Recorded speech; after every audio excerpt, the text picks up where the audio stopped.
weekly market recap with SC Securities. Let's have a look at some of the latest developments of the Sri Lankan economy and the financial market. The Central Bank of Sri Lanka is advocating for legal reforms to strengthen the Parate execution law and other credit recovery laws. The aim is to expedite credit recovery, benefiting the MSME sector with increased access to credit. Central Bank Governor Dr. Nandalal Veerasinghe emphasized the need to minimize the time for asset recovery, enabling viable business to continue while non-viable borrower transfer assets to capable entities. He asserted that protecting business rather than non-compliant borrowers is crucial. Dr. Veerasinghe spoke at a webinar titled, "Can Suspending Parate Rights Help SME Recovery?" and highlighted that a 3 to 6 month credit recovery period could facilitate a more efficient and transformative process, aiding the economy, SME, and access to finance. Despite resistance, the central bank stands firm on not amending the bank's Parate execution rights.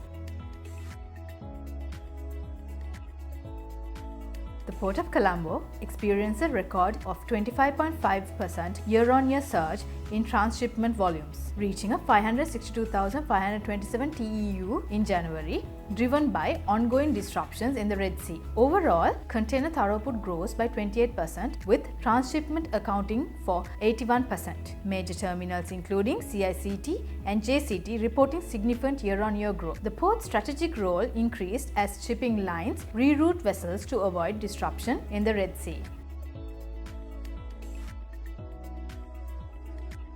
The South Asia Sub-Regional Economic Cooperation Port Access Elevated Highway project connecting Colombo Harbour, Port City and the airport is set to open in October 2024. The highway aims to ease traffic, enhance connectivity and improve logistics for regional trade. The Belt and Road Initiative Sri Lanka announces the opening of a duty-free shop in Colombo Port City in April, with concessions allowing to a $5,000 allowance for returning Sri Lankans and unlimited for foreigners.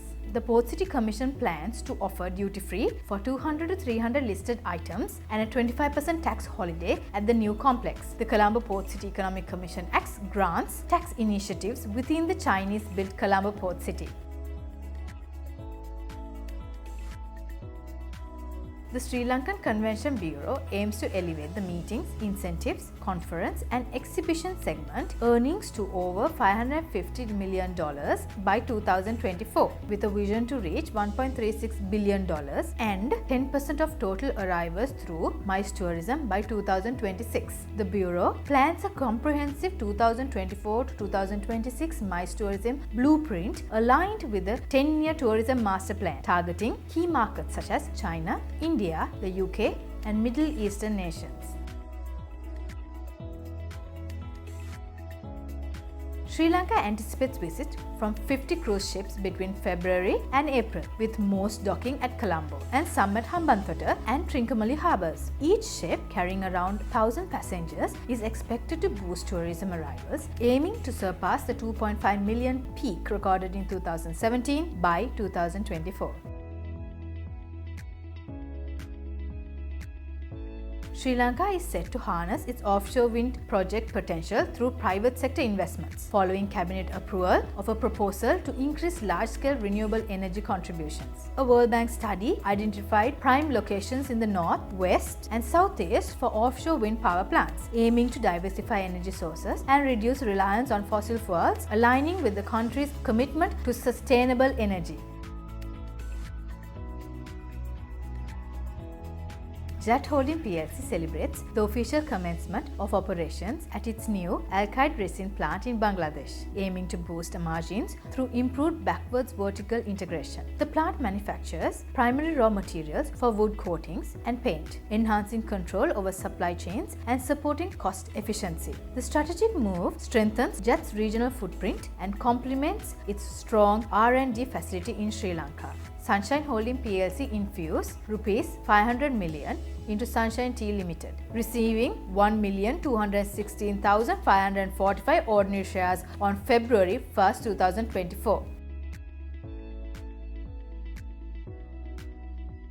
With the recent Treasury-bill auction, the 91-day Treasury-bill rate decreased by 1 basis point, while the others remained stable as last week.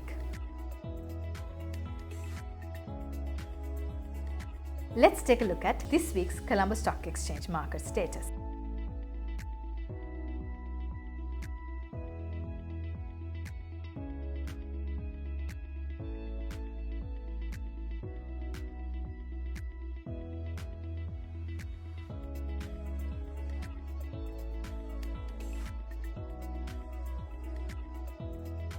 Price action of Nation Trust Bank PLC from July 2023 low of 78.50 and August 2023 high of 125.00 made a fresh reversal to test a low of 95.20 but rallied back swiftly. Thereafter, the stock consolidated between a low of 100 and a high of 110. There onwards, the price is testing a range inside the 38.2 and 50% fib levels between 101.75 and 107.25 since October 2023 to date. Currently, it is testing 107.00, which is almost the fib level of 38.2%. A breaker bar that will test the range up to 23.6 fib level of 140. If the price breaks below 50% fib level of 101.75, the golden zone of 50% to 61.8 between 101.75 and 96.30. Thank you for watching, and we will be back next week.